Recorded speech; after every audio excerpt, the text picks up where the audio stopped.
Graça e paz, meus queridos, meu nome é Davi. Se você está assistindo apenas esse terceiro vídeo, essa terceira parte, nós vamos entrar agora na exposição bíblica dos capítulos de 1 Daniel, versículo do 1 até o 7. Nós anteriormente tínhamos visto apenas uma introdução dos comentários, né? Então a gente não tinha entrado na Bíblia ainda, mas sim na exposição e alguns entendimentos. E agora nós vamos entrar na exegese bíblica, né? Do capítulo 1, versículo 1 até o 7. Uh, o epígrafo de algumas Bíblias está escrito como a educação de Daniel e outros jovens hebreus na corte de Nabucodonosor. Em outros, no caso na Bíblia Genebra, né, está escrito o treinamento de Daniel na Babilônia. Mas a tradução a tradução mesmo, vamos lá. Versículo 1, vamos ler, que agora é a Bíblia mesmo.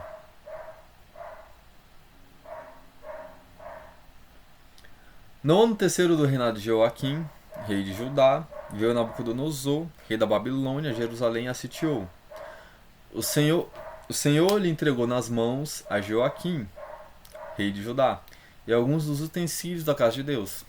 A estes levou-os para a terra de Siná, para a casa do seu Deus, com D minúsculo, e o pôs na casa do tesouro do seu Deus. Disse o rei a Aspenaz, chefe dos seus eunucos, que trouxesse algum dos filhos de Israel, tanto da linhagem real como dos nobres. Com o versículo 4, no caso, tá? Jovens sem nenhum defeito, de boa aparência, instruídos em toda a sabedoria, doutos em ciência, versados no conhecimento, e que fossem competentes para assistirem no palácio do rei e lhe ensinasse a cultura e a língua dos caldeus. Determinou-lhes o rei a ração diária, das finas iguarias da mesa real e do vinho que ele bebia, e que assim fossem mantidos por 3 anos, ao cabo dos quais assistiriam diante do rei. Entre eles se achavam dos filhos de Judá, Daniel, Ananias, Misael e Isarias. O chefe dos eunucos lhe pôs outros nomes, a saber, a Daniel, o de Beltesazar. Veremos também a tradução desses nomes, o significado de cada deles, né?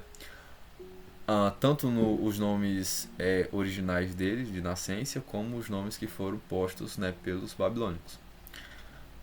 Ananias, o de Sadraque, a de Misael, de Mesaque, e de Azarias, de Abednego. Visão geral. O primeiro capítulo começa com a ocasião em que Daniel e outros foram trazidos para a Babilônia. Nota-se a importância das questões cronológicas concernentes ao tempo em que Daniel e Ezequiel começaram a profetizar e de como conciliar as datas de Joaquim e Nabucodonosor. A questão em foco é que a captura de Jerusalém teve menos a ver com Nabucodonosor e mais com a ira de Deus. Aqui vemos a providência e o julgamento de Deus, usando um rei estrangeiro como instrumento de humilhação para o seu próprio povo. Finalmente, considerações são feitas sobre o treinamento dos jovens hebreus e o significado religioso da mudança de seus nomes, que veremos a seguir. No caso aqui, né, o grande foco aqui dessa questão toda, da visão geral do primeiro versículo, do primeiro versículo, primeiro capítulo, versículo 1, versículo 2, é que o sitiamento, não sei se é essa a palavra certa, mas a tomada de Jerusalém por Nabucodonosor não tem a ver necessariamente com o quão forte Nabucodonosor era. Apesar de que o reinado babilônico era um reinado forte. Não é à toa que o reino babilônico ele é representado no sonho de Nabucodonosor pela a parte de ouro, a parte dourada.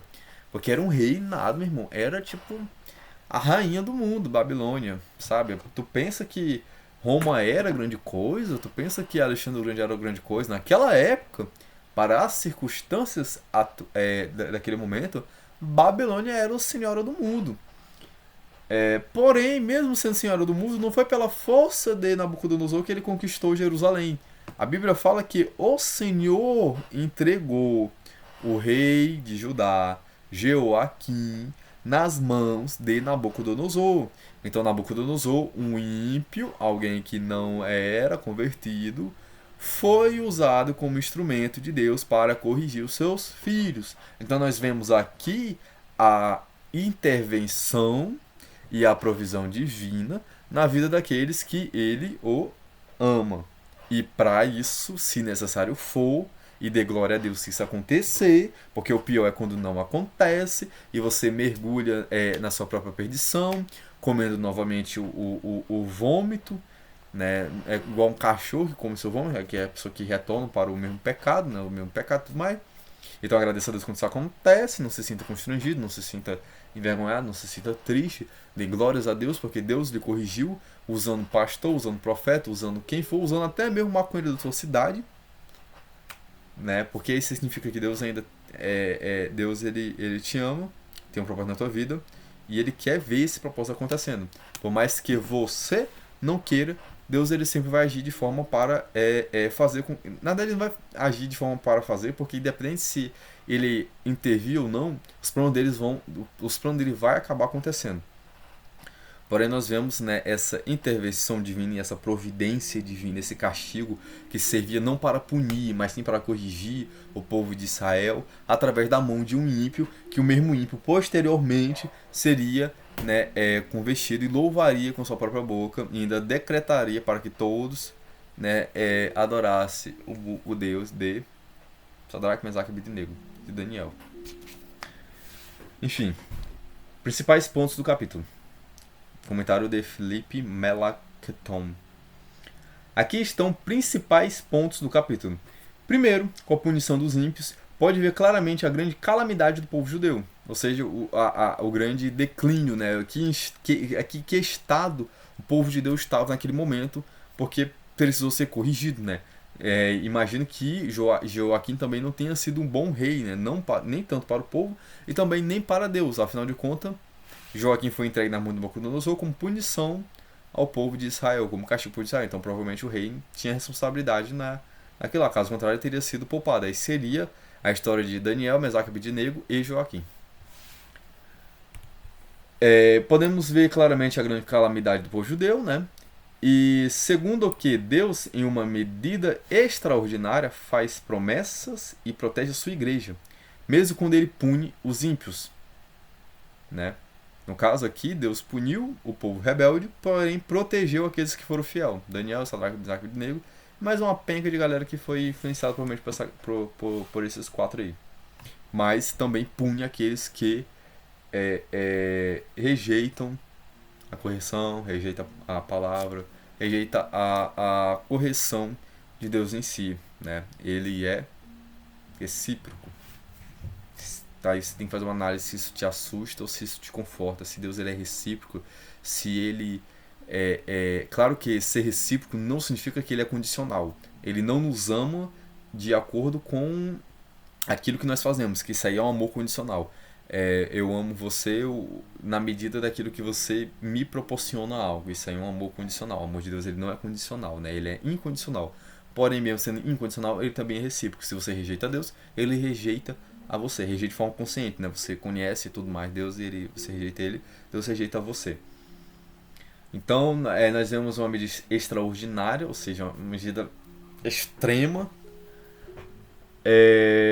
ele fazendo promessas e protegendo a vida da igreja, mesmo quando ele pune os ímpios. E terceiro ponto, com respeito à moderação da vitória. Vemos que o rei cumpriu seu dever de preparar a juventude para servir.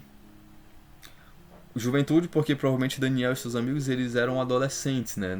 Eu ouvi em algum canto, mas eu não tenho certeza, por isso que eu não vou falar, para não falar coisa que eu não tenho certeza.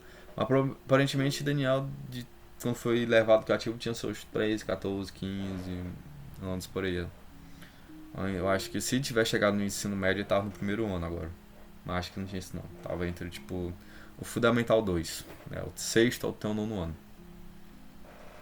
Quarto ponto, que a fé e a perseverança de Daniel e dos 3 jovens não permitiram que eles deixassem a lei de Deus enquanto viviam entre os pagãos e não se pervertessem pelas práticas, prazeres ou demonstração de poder daquele povo. Quinto, as recompensas materiais e espirituais de sua fé. Perseverança e temperança é a melhor saúde. favor diante do rei e de seus oficiais, recebimento de ensinos e profecias. Estes dons são concedidos a eles porque Deus queria dar evidência de que eles servem a sua igreja e de que as suas promessas não são em vão. Este exemplo ensina que aqueles que publicamente confessam sua fé agradam a Deus e recebem inúmeras recompensas, né? Publicamente confessa a sua fé, agradam a Deus e recebem inúmeras recompensas. Ou seja, Jesus fala isso, né? Que se diante do homem você confessar a Deus, né? Ele diante do Pai iria confessar. E nós vemos também, posteriormente à vida de Jesus Cristo, né?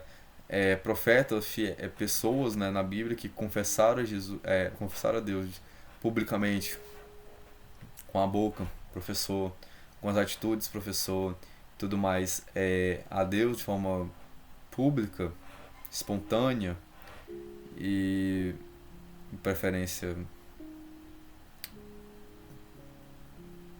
não é audível, não, é tipo posicionado, né? Tiveram um posicionamento em relação àquilo que eles criam e acreditavam, receberam inúmeras recompensas da parte de Deus. Seja livramento, seja bem, seja apenas entre aspas, tá?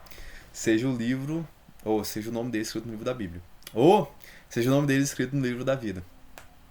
Sexto ponto, deve ser observado com que propósito Daniel abraça a temperança. Daniel se absteve da comida do rei, não... Isso aqui é interessante. Porque aqui vai falar, acho que lá pelo versículo 8. E Daniel assentou no seu coração não se contaminar, não se corromper, não desobedecer à lei de Deus, com a porção do manjar do rei, e nem com o vinho que ele bebia. Portanto, pediu ao chefe dos eunucos que lhe concedesse e não se contaminasse. Provavelmente porque Daniel se recusa inicialmente a comer a comida do rei.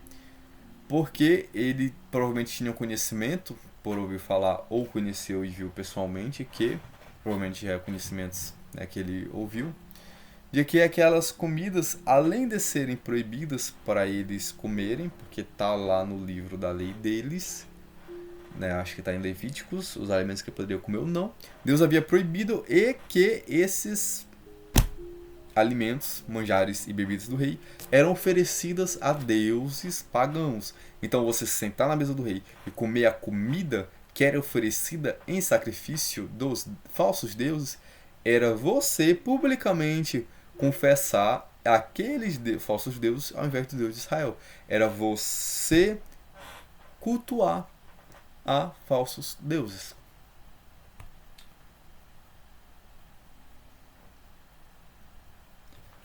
Como eu falei, né? Muitas das comidas do rei eram proibidas aos judeus porque eram impuras, continha sangue, incluía muito tipo de peixe. O uso de vinho não era proibido, e Daniel, como veremos abaixo, bebia vinho. Desse modo, ele se absteve de vinho naquela época não por causa de superstição, mas por causa dos jovens, e evitou também amizade com os outros. Aqui Daniel não estava sendo preconceituoso, Daniel não estava sendo orgulhoso, Daniel não estava sendo chato, nariz empinado. Daniel estava sendo sábio e não fazer amizade com aquele povo. Significa que eu, como cristão, devo viver trancado da minha igreja e falar somente pessoas da minha igreja? Não. Porém, certas conversas, certos comportamentos, certos lugares, você por primeiro, obediência e amor a Deus, e segundo, uma coisa que todo mundo tem, que é inteligência, discernimento e compreensão, certos lugares não é bom e não é edificante você estar lá.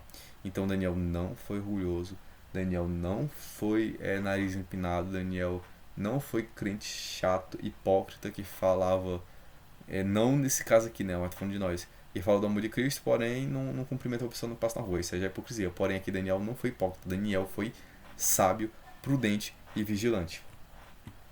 E não bebia vinho nesse momento por conta dos jovens, né? Como eu falei, Daniel, na verdade, não tenho certeza sobre isso, né? Provavelmente é algum canto que eu via por aí, mas Daniel e seus amigos, eles são jovens, porque aqui fala moços, né? Que ele estava atrás dos moços, né, de Israel, né, da casa Ai, soninho. Deu sono já.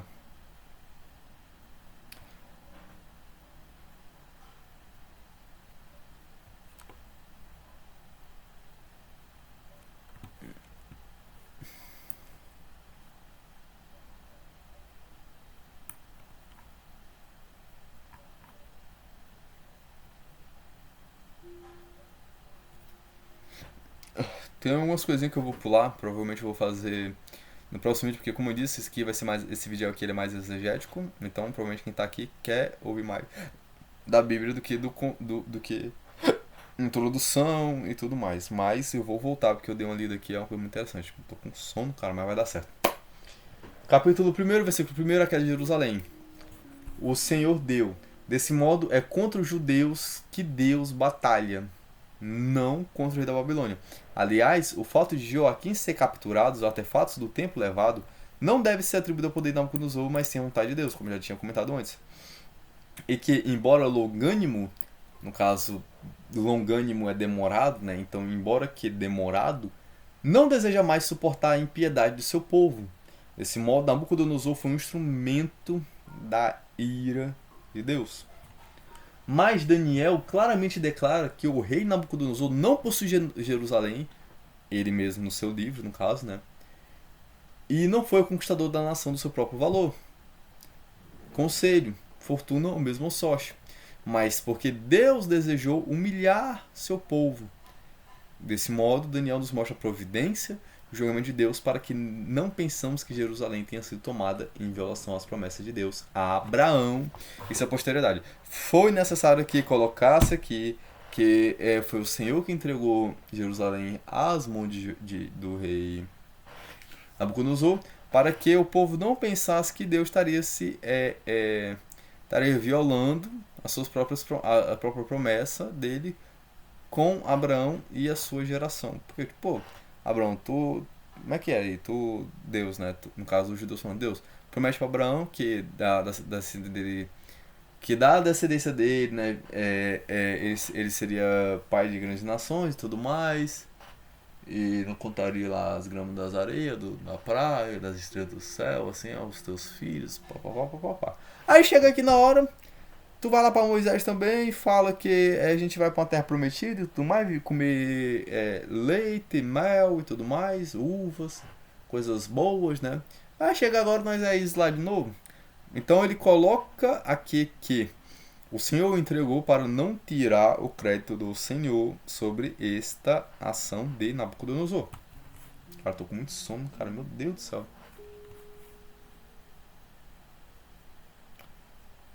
Aqui ele vai falar que existiu dois Nabucodonosor. Na verdade, não dois, né? Três, se eu não me engano, Nabucodonosores. Não, dois Nabucodonosores.